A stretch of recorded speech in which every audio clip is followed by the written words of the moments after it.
Trois invités avec nous chaque soir pour décrypter les mouvements de la planète marché. Gilles Etcheberry-Garay est avec nous en plateau, le président et directeur des investissements d'Elcano Asset Management. Bonsoir Gilles.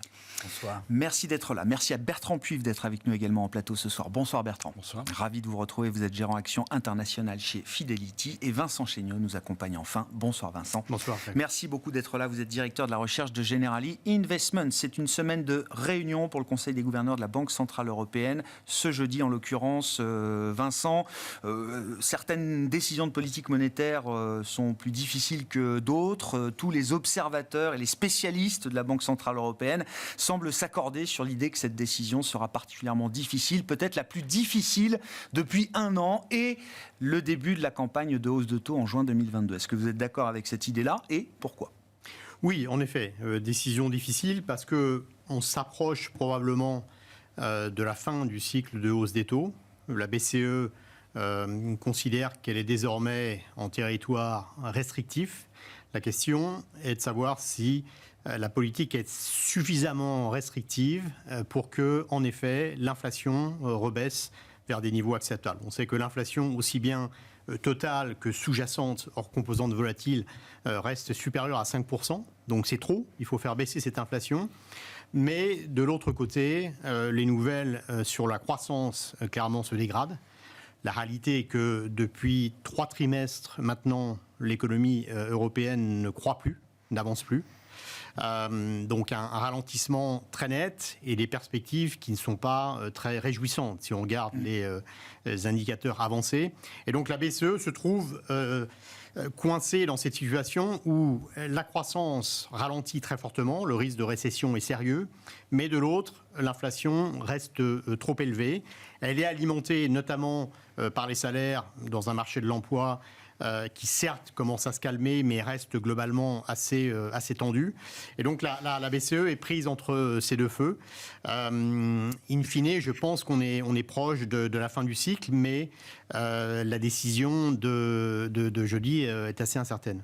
Est-ce qu'on peut imaginer quand même, quand on regarde, comme vous le faites, les choses en dynamique, en prospective, la BCE officiellement dans son discours nous dit « data dependence », on ne donne pas de guidance sur la suite des événements, mais quand on regarde justement la dynamique que vous décrivez et qu'on essaye de l'anticiper pour les prochains mois et les prochains trimestres, est-ce que la dose de ralentissement qui est déjà embarquée en Europe, à travers des pays comme l'Allemagne par exemple, est-ce que c'est suffisant pour imaginer que oui, ça puisse être la dernière ou une des dernières hausses de taux de la BCE, Vincent? Oui, a priori, nous prévoyons que la BCE en a terminé avec le cycle de hausse des taux, mais je dois dire qu'il y a quand même beaucoup d'incertitudes en la matière.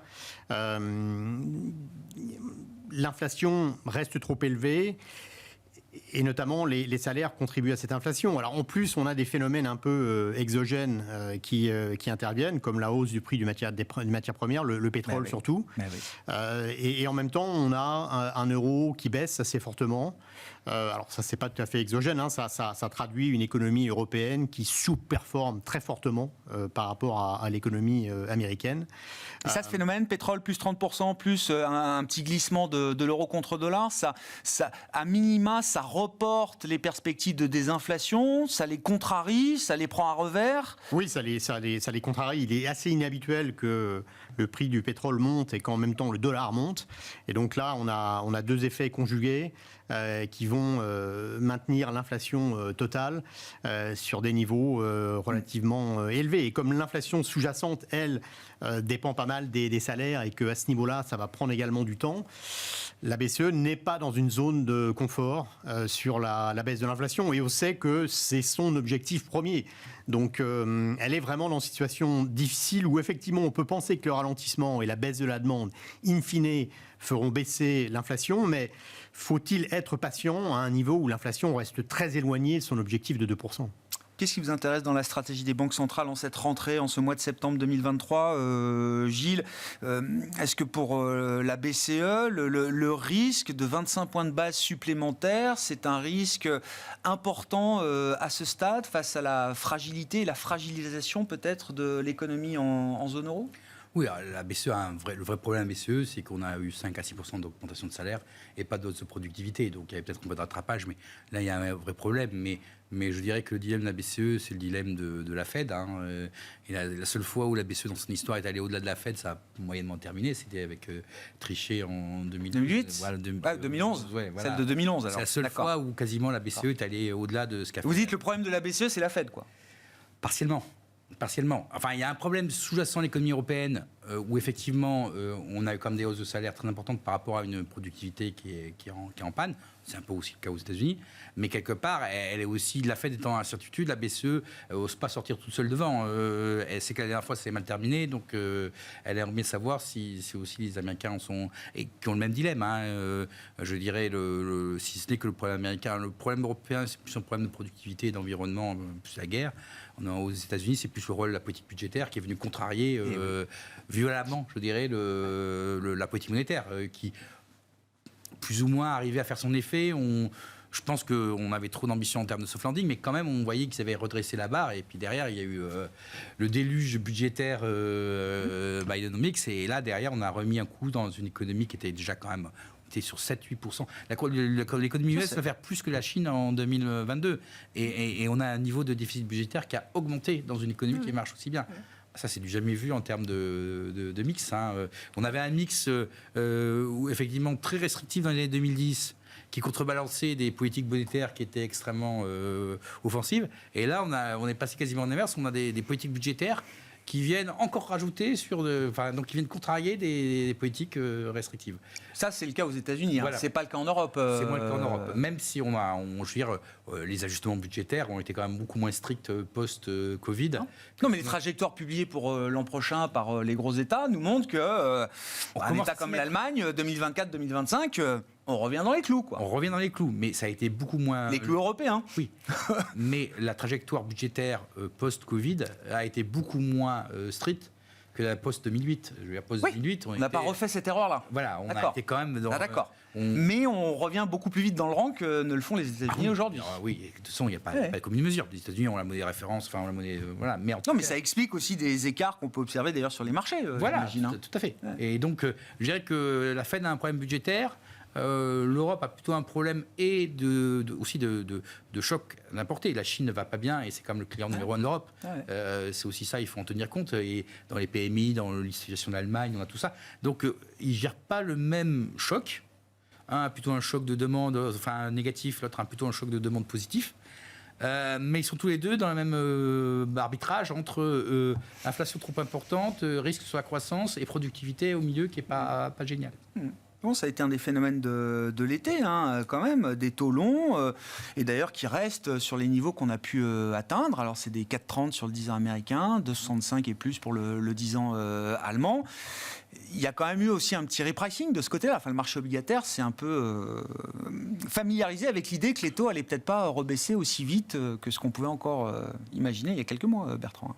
Oui, alors, si effectivement on est cohérent et qu'on pense que aux États-Unis va pas y avoir de récession, techniquement, on doit avoir une courbe effectivement qui va, à un moment donné, aussi se modifier. Donc, bon, il doit se pontifier un peu. Oui, il va se pontifier un petit peu. Donc, c'est vrai que les taux longs ne nous paraissent pas aberramment d'une manière aberrante élevée. On peut même penser qu'ils puissent continuer à augmenter. Parce que quand on regarde sur très longue période, on n'est pas sur des niveaux qui sont extrêmement bas. Alors c'est vrai que quand on compare sur les 10 dernières années, c'est évident, c'est biaisé. Mais si on est dans un univers normalisé et qu'on regarde les taux réels, 2% de taux réel, c'est pas non plus très agressif. Aux États-Unis, sur le 10 ans, de taux réel à 10 ans à 2%. Sur une histoire longue, à 40-50 ans. Ça peut être un new normal. Ça peut être un new normal, même plutôt le bas du range du new normal, puisqu'on est plutôt entre 2 et 4 sur longue période. Donc voilà, 2, c'est pas complètement aberrant. Donc quand on voit certaines personnes qui disent, là, on est sur un plafond et effectivement, certains voudraient, mais pour nous, c'est plus une normalisation. Et on est en train de consolider ces niveaux-là avant d'aller plus haut de notre point de vue. Ouais. Avec les impacts que ça a évidemment sur les marchés actions, puisque quand on regarde les primes de risque, qui sont liées un petit peu à ça, on a vu un effondrement de la prime de risque sur le marché américain. On était à 4% il y a encore 2 ans. Aujourd'hui, on est à 1%. Oh. C'est extrêmement bas, c'est dans les plus bas qu'on ait jamais vus. Qui aujourd'hui veut acheter des actions, notamment américaines? Alors après, évidemment, il y a la configuration du marché américain avec ces 7 valeurs qui tirent à la fois le marché, mais aussi la valorisation globale de ce marché-là. Donc quand on les enlève, on a une prime de risque qui est un peu plus élevée, mais qui reste quand même dans des niveaux relativement faibles par rapport à l'histoire. Donc l'intérêt du marché action américain aujourd'hui nous paraît relativement faible, mais, sauf à aller chercher effectivement des petites sociétés avec un biais value, où là il y a des opportunités. Mais dans son ensemble, même encore une fois en retraitant de ces 7 valeurs, les 7... on les aime pas, on fait mercenaires ou cavaliers de l'Apocalypse, je sais pas, en fonction de... les 7 cavaliers de l'Apocalypse. Si on marcher vers la hausse encore ou vers la baisse, ça dépend, voilà. Mais voilà, le marché est quand même... D'un point de vue fondamental, vous dites, une sous-performance du marché des actions américaines ne serait pas une anomalie dans le paysage global des marchés. Discuter, c'est est-ce que l'Europe peut bénéficier de ça et surperformer, et même performer dans l'absolu, quand le marché américain va aller mal. Voilà, c'est compliqué de répondre à cette question, puisque bon, on n'a pas vu très souvent le marché européen faire cavalier seul. Bon, voilà. Il y a eu des séquences, plus sous forme de parenthèse que de tendance de long terme. En directionnel, jamais. C'est-à-dire que quand l'US baissait, on n'a jamais vu l'Europe monter. On a vu l'Europe surperformer des marchés aussi américains ou flat. Mais jamais. On n'a pas un bull market en Europe et un bear market aux États-Unis. On peut chercher partout. Ouais. On a monté 1980, et ça n'est jamais arrivé. On a des surperformances européennes se font comme en 2002-2008, avec un marché américain qui monte, mais avec un marché européen qui monte plus. Voilà. Pourquoi les États-Unis ne sont pas encore en récession à ce stade, Vincent ? C'est intéressant peut-être de poser cette question sous cette forme après, je ne sais plus, 500 points de base et plus de hausse de taux. Et une économie américaine qui a même pu, sous certains indicateurs, donner l'impression d'une résilience et même d'une amélioration de cette résilience au cours de l'été. Oui. Alors pour faire le lien, je reviens sur ce qui a été dit. Je suis d'accord sur le marché américain des actions qui est très cher, notamment quand on compare les multiples actions au taux long réel. Donc on a une déconnexion totale cette année. Je disais, prime de risque, c'est 1% maintenant sur les actions, c'est ça, et de taux réel 10 ans, 2%. Voilà, donc on a eu cette année des taux réels qui se sont stabilisés, voire qui ont monté un peu, alors que les multiples actions eux-mêmes ont monté. Et ça, c'est vraiment la surprise majeure de 2023. Avec en toile de fond, une autre surprise, c'est effectivement cette résistance de l'économie américaine qui a été remarquable. Mais en l'occurrence, pour nous, cette déconnexion fait que dans les allocations, il faut plutôt réorienter un peu vers le fixed income plutôt que vers les actions, parce qu'en termes de valorisation, on trouve que c'est bien meilleur niveau fixed income. Ça semble rationnel, même si jusqu'à présent, c'est le marché action qui a mieux fait par rapport au cash, aux produits de taux sur cette année-là. Ouais. Pourquoi l'économie américaine résiste aussi bien ? Il y a plusieurs facteurs. Moi, le facteur premier, alors qu'on connaissait du coup, c'est l'excès d'épargne des consommateurs. Un excès d'épargne énorme a été accumulé pendant la pandémie, avec le gouvernement qui distribuait très généreusement des revenus. Maintenant, cet excès d'épargne, il est quasiment totalement dépensé aux États-Unis. Donc ça, c'est une force qui va disparaître. L'autre élément majeur pour moi, c'est la politique budgétaire que vous avez mentionnée en effet, monsieur.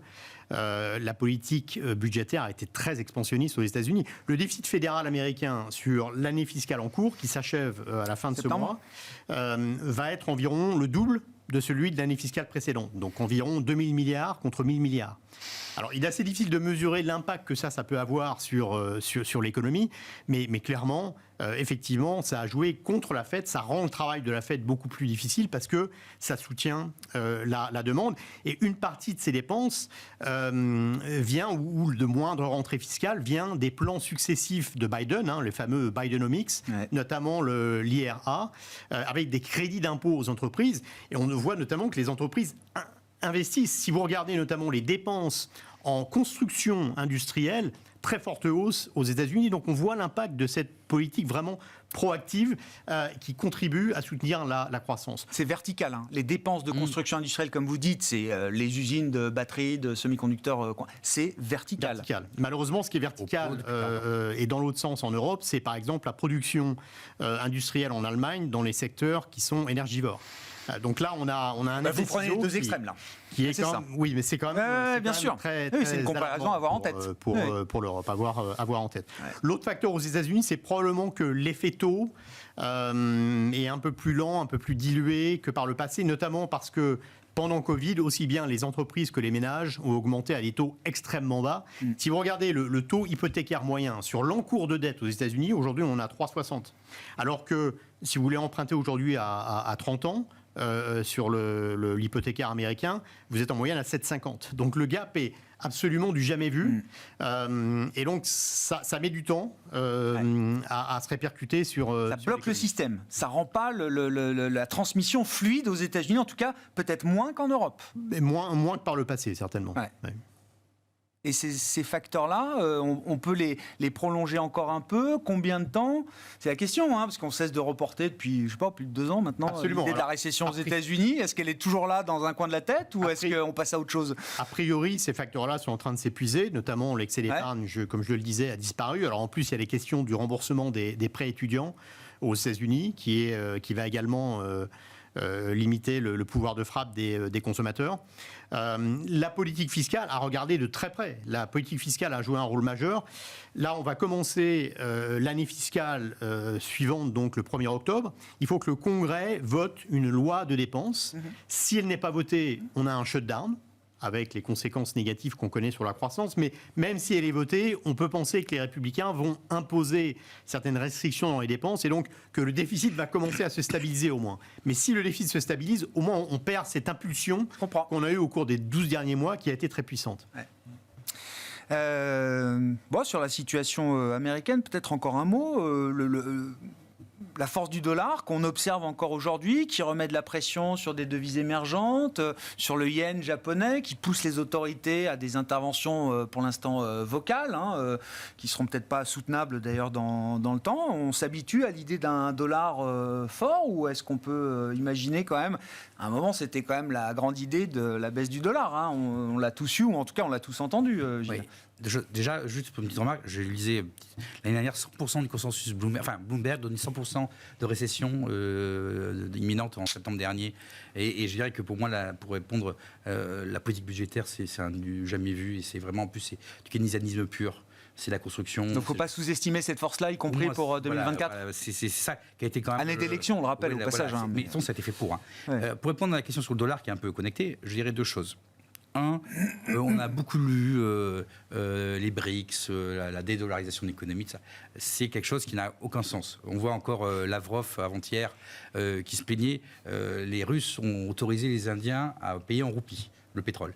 Derrière, qu'est-ce qui s'est passé? Les Russes ont accumulé un stock en roupies. Et est-ce qu'ils ont de l'usage Voilà, ils ont pas. Et maintenant, qu'est-ce qu'ils veulent faire? Ils veulent le transformer en dollars. La monnaie de réserve, c'est la monnaie dans laquelle on veut épargner. Parce qu'on veut épargner parce qu'il y a de l'opportunité économique, parce que le système juridique est fort et parce que ce pays fait du déficit. Parce qu'il ne faut pas l'oublier que pour avoir la monnaie d'un pays, il faut qu'il y ait un déficit à l'initiale. Le seul pays qui correspond à ça, c'est le dollar. Oui. Et les Chinois, le droit, c'est pas ce qu'il faut. Ils veulent être en excédent, donc déjà, ils ne veulent pas émettre de yuan. Les Russes, voilà, je veux dire, la vision de la dédollarisation de l'économie, c'est un vœu pieux. C'est purement c'est la science-fiction dans l'état actuel des choses. Donc déjà, les États-Unis, le dollar est la monnaie de référence. Deuxième point, le monétaire, on parlait tout à l'heure monétaire. Au plus haut dans les échanges internationaux, toujours, voilà. L'utilisation du dollar. Deuxième point, le cash dollar, c'est 5,50 aujourd'hui. Donc non seulement c'est la monnaie de référence, mais en plus c'est la monnaie la mieux rémunérée parmi les 10. C'est les 10. Donc, il n'y a aucune chance que le dollar puisse baisser dans ces conditions. Et en plus, on a un phénomène, pour ceux qui sont plus techniciens du change, ce qu'on appelle un smile sur le dollar, c'est-à-dire que le dollar surperforme soit en récession, soit en croissance, quand la croissance américaine est supérieure. Le seul moment où le dollar est à la peine, c'est ce qui s'est passé entre 2002 et 2008, c'est-à-dire c'est quand on a une croissance externe qui est supérieure à la croissance américaine. On n'est vraiment pas dans cette circonstance-là. Donc, la croissance mondiale va être à, entre 2 et 2,5%. Et en plus, la partie la plus chaude de la croissance, la partie la plus, c'est les États-Unis. Même plus que la Chine, aujourd'hui. Donc, c'est normal que le dollar se maintienne. C'est probablement normal qu'il s'apprécie en cas de récession de façon un peu contre-intuitive au démarrage. En revanche, je pense que vu des 5,5 où la Fed baissera violemment ses taux, dès qu'on aura une récession qui sera enclenchée. Et là, effectivement, vous aurez une correction violente du dollar. Vous pensez que la fonction de réaction de la Fed face à un risque de récession sera très rapide et très violente? Ça sera trop tard, mais la baisse, ils vont monter, comme on dit l'expression, c'est qu'ils sont montés par l'escalier, et ils vont descendre par l'ascenseur. D'accord. Donc, on peut imaginer les taux directeurs qui baissent de 100 points de base. Ah oui, à coup de 100 points, 150 points de base, oui. Oui, parce que de toute façon, la Fed a été obligée de monter ses taux beaucoup plus haut que ce qu'elle imaginait au démarrage. Ce sera la symétrie de la violence du mouvement de remontée des taux. Et en plus, Bidenomics a consommé une partie des munitions qui auraient pu servir à... Pour une éventuelle relance, un jour, on en aurait besoin. Donc ça veut dire que la politique monétaire devrait être extrêmement violente. Et donc là, effectivement, le dollar risque d'enclencher un cycle de baisse très fort.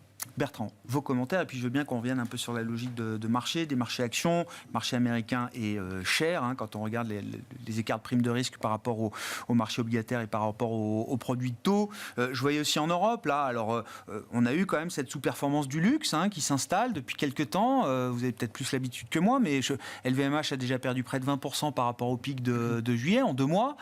Et puis, à la rentrée, au mois de septembre, LVMH baissait de 2% tous les jours. Ça a duré 5-6 séances peut-être. Jamais vu ça. Alors là, c'est intéressant parce que, justement, avant de venir, je regardais un petit peu, j'essayais de comprendre les raisons de cette sous-performance de LVMH. C'est intéressant de voir, en fait, qu'il n'y a pas eu de révision à la baisse des anticipations de profit, que ce soit sur cette année ou sur l'année prochaine des analystes, ou marginalement sur l'année prochaine. Donc, c'est vraiment du de-rating. Donc, aux États-Unis, donc ils ont ces 7 mercenaires et nous, on a le luxe. Voilà. Donc, le luxe a été un petit peu voilà, il y a eu un flight to quality. Les gens ont considéré que le luxe c'était quelque chose qui pouvait peut-être potentiellement les isoler d'une récession ou d'un environnement économique plus hostile. Donc aujourd'hui, il y a un petit peu de désengagement. Après, ce qui peut se passer, c'est quand même hautement probable, c'est qu'à un moment donné, les attentes des analystes soient trop élevées. Alors je sais qu'on dit ça depuis plusieurs années sur ce secteur-là, sauf que là, on a quand même le moteur de croissance marginale du secteur du luxe, qui est le consommateur chinois, qui n'est pas forcément au meilleur de sa forme. On sait qu'un des éléments, justement, de la croissance molle, voire inexistante en Chine, c'est effectivement, il y a le chômage des jeunes, qui est une autre problématique, mais il y a aussi le consommateur chinois qui est dans on va dire une posture qui fait qu'il n'est pas en confiance pour consommer notamment des biens de luxe, il est plus sur des biens de première nécessité. Donc, à un moment donné, c'est vrai que un peu le conundrum, c'est que jusqu'à présent, ça ne s'est pas traduit dans les chiffres, puisque chaque trimestre, on a des LVMH qui bat les attentes, et grosso modo, en moyenne, le secteur du luxe. À un moment donné, avec un effet sans doute retard, alors est-ce que ça va être ce trimestre-là ou le trimestre d'après? Mais on est plutôt dans cette idée-là. Ce serait très étonnant que d'ici 6 mois, on n'ait pas une révision à la baisse voilà. Alors après, est-ce que le multiple aussi va continuer à baisser? Et là, pour le coup, on a la double punition et on pourrait avoir des baisses significatives de ce secteur-là. 10, 15, 20% de baisse relative par rapport au marché, attention. Parce que c'est bon, alors, faut corréler ça avec ce qui s'est passé sur les 3-4 dernières années où le secteur a gonflé en termes de multiples. Donc c'est quand même un secteur qui est quand même, encore une fois, je ne parle pas de la qualité sous-jacente de ces sociétés, de la gestion, des entrepreneurs derrière, etc. Mais boursièrement, aujourd'hui, le juste prix, on a besoin tout d'une a un pause. prix. Oui. Voilà. Et je pense qu'on est juste au Et là, vous pensez que la Chine peut... Enfin, les inquiétudes sur la Chine sont suffisamment importantes, ça c'est le moins qu'on puisse dire, mais justifiées pour qu'effectivement, ça puisse gripper un peu la machine commerciale. On cite LVMH, mais on peut prendre... c'est l'exemple emblématique. Parce qu'on trouve toujours une martingale dans ces groupes-là. Oui, mais maintenant, je suis très digital, je vends en digital partout dans le monde. Quand les magasins étaient fermés en Chine, c'était l'argument. Et puis après, les magasins ont rouvert. Hermès ou Chanel nous disaient, mais nous, ça ne désemplit pas. Les gens reviennent, il n'y a pas de problème de consommation de luxe aujourd'hui en Chine. Quelques mois après, quelques trimestres après, c'est peut-être plus compliqué. C'est plus compliqué. Et puis, bon, je veux dire, on pouvait avoir cette discussion-là sur Tesla il y a 3-4 ans. C'est-à-dire qu'à un moment donné, voilà, la valorisation est déjà en train d'anticiper les 4, 5, 6 prochaines années de croissance, alors qu'historiquement, elle anticipe 2 ou 3. Ou Nvidia aujourd'hui. Oui, ou Nvidia, voilà. Ou Nvidia exactement aujourd'hui. Donc on s'est un petit peu trop avancé. Derrière, je ne suis pas inquiet sur la dynamique à moyen terme de ces groupes-là. Après, ils peuvent avoir 2 ou 3 trimestres un peu en dessous des attentes. Encore une fois, ça ne veut pas dire qu'ils seront en contraction, mais une croissance plus faible. Et compte tenu des valorisations, même après la baisse que vous évoquiez, on a peu de marge quand même de sécurité là-dessus. Si on ne satisfait pas les attentes de perfection des investisseurs, il y a beaucoup de hot money sur le secteur qui reste encore. Hein. Il y en a qui est sorti, mais il en reste encore beaucoup. Et qui est très sensible, c'est du momentum, qui est très sensible au momentum de résultats. Donc là, c'est quand même assez tendu. Et une valeur qui est dans le même cas, c'est Apple. Oui, qu'on a vu souffrir quand même. Là aussi, enfin, j'ai -6, -7 en 2 séances. Apple, ça se voit, quoi. 20% de chiffre d'affaires en Chine, pas de croissance négative du chiffre d'affaires en 2023, au septembre 2023. Et je disais un chiffre assez marrant, 26 milliards de dollars de recherche et développement, et l'iPhone 15 pèse 1 gramme de moins que l'iPhone 14.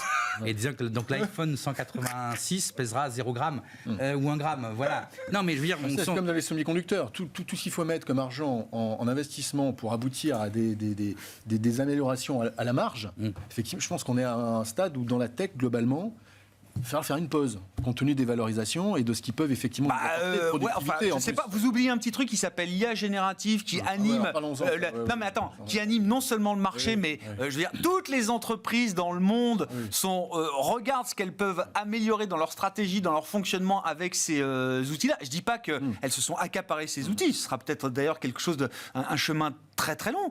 Mais vous oubliez quand même que la course à la technologie, non seulement elle s'arrête pas, mais elle est relancée, puissance 1000. Apple n'est pas un joueur fort de l'IA pour le moment. Hein. C'est comme la première valeur mondiale et il y a d'autres soucis. Voilà. Donc, oui, c'est ça. Donc peut-être que c'est un argument en plus contre Apple, de se dire que Apple, en plus, est peut-être pas autant dans la course sur l'IA que d'autres groupes. À 30 fois les résultats, il va falloir... Quoi, enfin, avec un cash... Avec des profits qui baissent l'année prochaine. Oui, mais 30 fois les résultats, il faut de la croissance. C'est pas juste du cash et d'être une très belle entreprise. En l'occurrence, il me semble que c'est vrai que la tech semblait traiter sur des niveaux très élevés en termes de multiples, mais les résultats, les derniers résultats trimestriels sont plutôt venus valider. Bah oui. À commencer par celui d'NVIDIA, je le dis, qui a vraiment, pour le coup, enfoncé le clou dans l'idée que oui, il y a un boom, que c'est réel et que c'est du chiffre d'affaires tout de suite en plus. Quoi. Et donc là, si on regarde ces valorisations aujourd'hui, elles paraissent un peu moins folles du coup après cette intégration de ces résultats. Ouais. Alors après, sur certaines compagnies individuelles que je ne vais pas discuter, oui, on peut s'interroger, mais il faut garder en tête qu'il y a l'intelligence artificielle. Et il y a les super ordinateurs. Vous avez sans doute vu aujourd'hui qu'un broker a publié sur le supercomputer de Tesla, le fameux Dojo, qui ouvre des perspectives qui sont, là encore, un peu inquiétantes pour l'Europe, parce que le marché de l'auto est extrêmement disrupté, le marché de l'automobile allemand notamment. Mais là, on dit que le Dojo pour Tesla, ça pourrait être ce que le cloud est devenu pour Amazon, avec une part majeure dans les profits de Amazon. Donc là, on a quand même... une source de disruption potentielle à nouveau, ou de fracturation d'un secteur, en l'occurrence l'automobile, qui est peut-être importante, quoi. Oui, surtout que les groupes constructeurs allemands d'automobiles sont reconnus pour beaucoup de qualités. C'est pas la partie logicielle ou informatique qui est forcément le domaine d'expertise le plus poussé en Allemagne. Pour revenir sur l'intelligence artificielle, pour moi, ça me fait penser à l'hydrogène des années 2000. C'est-à-dire qu'on a eu 2-3 années où on a eu des sociétés qui ont explosé en bourse, où on s'est mis à rêver. L'hydrogène, c'est quoi aujourd'hui ? C'est rien encore. Et on remet de l'argent pour remettre en route la machine. Pourquoi je dis ça ? Parce que pour moi, il y a 2 facteurs fondamentaux qui vont empêcher le développement de l'intelligence artificielle de manière massive et son adoption. Le premier, c'est le manque de réglementation. Aujourd'hui, il faut une réglementation. Les acteurs de l'intelligence artificielle le disent eux-mêmes. On ne peut pas faire n'importe quoi, on ne peut pas laisser, je vais schématiser. Enfin, c'est pas aussi clair que ça. Il y en a qui disent qu'il faut en mettre un peu, mais non, mais il ne faut pas en mettre trop non plus, parce que vous allez tuer la capacité d'innovation de nos entreprises. Si on ne régule pas, qu'est-ce qui se passe ? Et là, je réfère à une étude d'un grand broker anglo-saxon d'il y a 6 mois. 40% des emplois peu qualifiés vont disparaître sur les 10 prochaines années. Comment, socialement, les gouvernements vont gérer ça ? C'est impossible. Alors que dès qu'il y a 10 gilets jaunes dehors, c'est difficile. Alors quand il y a 40% des gens qui sont peu qualifiés, qui vont être dans la rue, comment ils vont faire ? Donc pour moi, les politiques, je ne dis pas que c'est bien ou pas, mais je dis que les politiques... Il y aura une résistance. Il y aura une résistance politique de l'intelligence artificielle. En Europe. Ça a déjà commencé. Le vieil adage, les Américains innovent, les Chinois produisent et les Européens régulent. Voilà. Je vous cite là, le patron du fonds souverain norvégien, c'était la semaine dernière. Il a toujours des phrases assez intéressantes. Donc Nicolai Tangen, le patron du plus gros fonds souverain du monde, grâce aux revenus pétroliers de la Norvège. Donc il s'est exprimé dans le Financial Times sur les nouvelles étapes autour de l'IA générative. C'est comme être dans une fusée en direction de l'espace. C'est à la fois très excitant, mais aussi un peu effrayant. Il ne faut pas se le cacher. Nous espérons être plutôt dans Apollo 11 plutôt que dans Challenger, la navette américaine évidemment qui avait connu un sort malheureux en se crachant. La mission est de revenir sur Terre sain et sauf. Tout à fait d'accord. Non mais lui-même dit que c'est pas facile à appréhender, mais il nie pas Non, l'évolution technologique que ça va apporter. Il est investi dans 9000 entreprises dans le monde. Il y a une vision, effectivement, et que le pouvoir politique joue enfin son rôle, qui est un peu de canaliser les investissements, avoir une vision à long terme, un peu comme le plan dans les années 60-70, pour le nucléaire, pour le train, etc. De dire voilà où il faut aller, et d'éviter qu'il y ait des excès.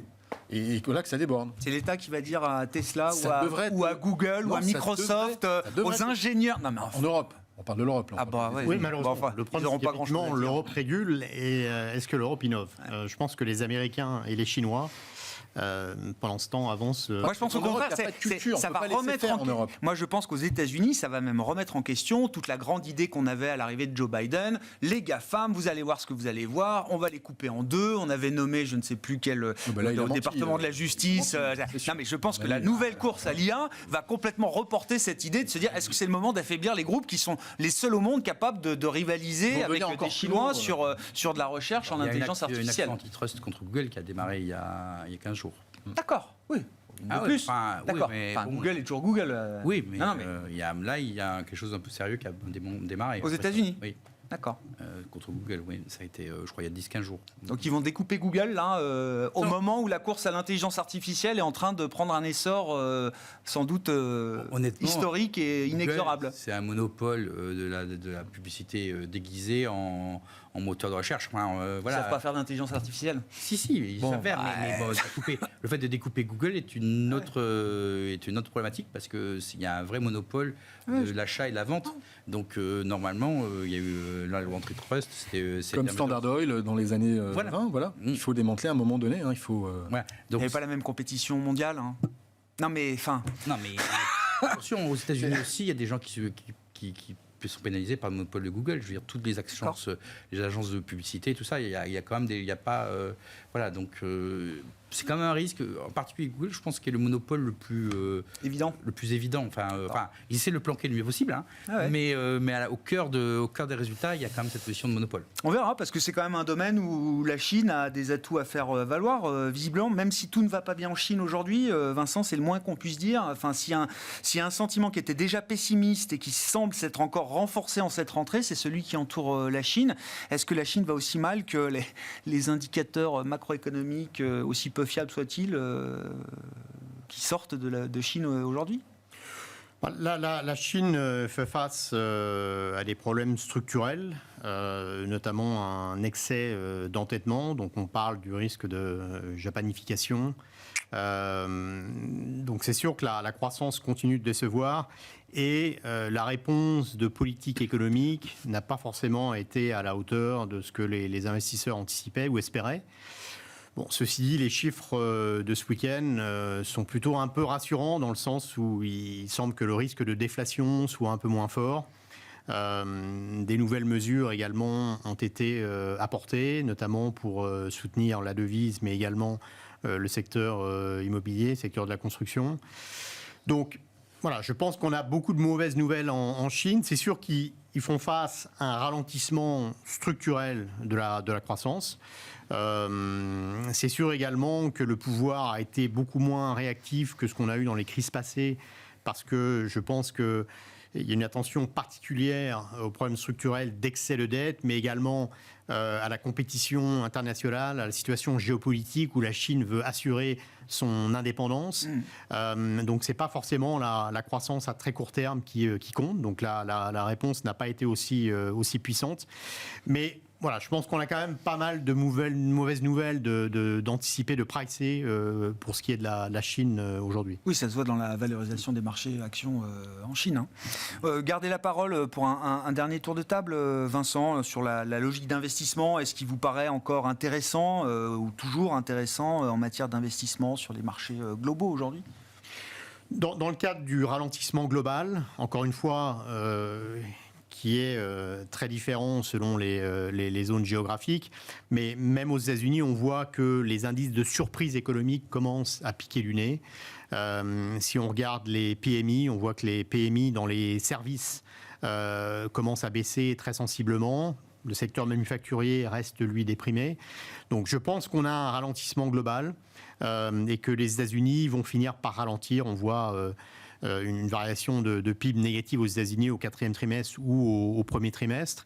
Et donc, dans ce cadre-là, dans le cadre de la dégradation des indices de surprise économique, il me semble que les taux longs, et là on a une vue qui diffère plutôt, ont un biais plutôt à la baisse. Donc, on a un biais plutôt favorable sur l'obligataire sûr, y compris le crédit investment grade, même si les spreads se sont quand même resserrés et que c'est moins attractif que ça ne l'était il y a 6-12 mois. On a toujours une surpondération sur l'investment grade, plutôt assez prudent sur les actions, sur le high yield, plutôt surpondéré à court terme le cash. Ils peuvent rebaisser jusqu'où les taux longs américains dans cette phase que vous décrivez, hein, peut-être effectivement d'atterrissage ou de trou d'air sur le T4, T1. Jusqu'où on peut les voir rebaisser, sachant qu'on est allé à 4,30 là sur le 10 ans au cours de l'été. Je pense qu'à court terme, le potentiel est limité parce que effectivement, pour entrer dans un scénario que vous décrivez, qui est celui de baisse de taux de rapide de la Fed, il faudrait non seulement un fort ralentissement, mais également une inflation qui revient rapidement vers son objectif. Donc là, dans un cadre où l'inflation reste trop élevée d'un côté, et dans le cadre où on a des émissions très importantes, puisque je rappelle qu'il y a environ un tiers du stock de Treasuries qui va arriver à maturité dans l'année qui vient, donc ça veut dire pas mal d'émissions. Donc dans ce cadre-là, ça limite, je pense, le potentiel de baisse, mais on pense quand même que dans une phase de ralentissement, le marché va repricer la Fed à moyen terme de nouveau vers le bas et que ça pourrait tirer les rendements. Alors à 3 mois, peut-être que le potentiel est limité à 25-30 points de base. Ouais. Au-delà, le potentiel est supérieur. Gilles, qu'est-ce qui vous anime ? Cash is back. Je dirais que voilà, sur l'action, à part le Brésil, les choses comme ça, la Chine, le modèle, et le modèle est terminé. Au-delà de, je veux dire, Xi Jinping privilégie la sécurité à la croissance. Il n'y a plus matière à être agressif sur le marché action américain ou ailleurs, non, dans les grands marchés Japon, mais c'est marginal. La question aujourd'hui, c'est est-ce que les taux vont monter d'abord ou baisser ? Je veux dire, pour nous, l'ampleur du choc à venir va plutôt générer une baisse des taux, mais parce que le choc sera plus important. On a parlé brièvement du marché immobilier américain, il est bloqué à cause du différentiel de taux, mais le jour où il va se débloquer, il risque de se débloquer à la baisse, ce qui va avoir des conséquences sur les banques. Il y a des pertes énormes dans les banques régionales, le marché immobilier d'entreprise est bloqué. Voilà. Donc, comme je dis, les taux sont remontés 2%, dépassés de 0 à 2%, mais l'ajustement n'est pas fini.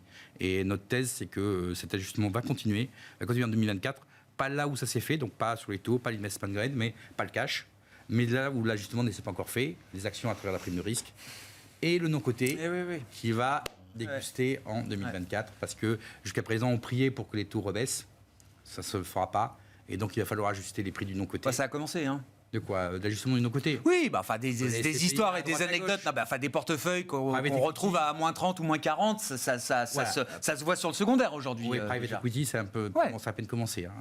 L'histoire ne fait que commencer. Bertrand ? La matière première, le pétrole. Tant qu'il y a un réintéressé, je dirais intéressé, mais une Total Energy, elle est revenue à 60 €. 60 €, c'est effectivement c'était le prix il y a 10 ans.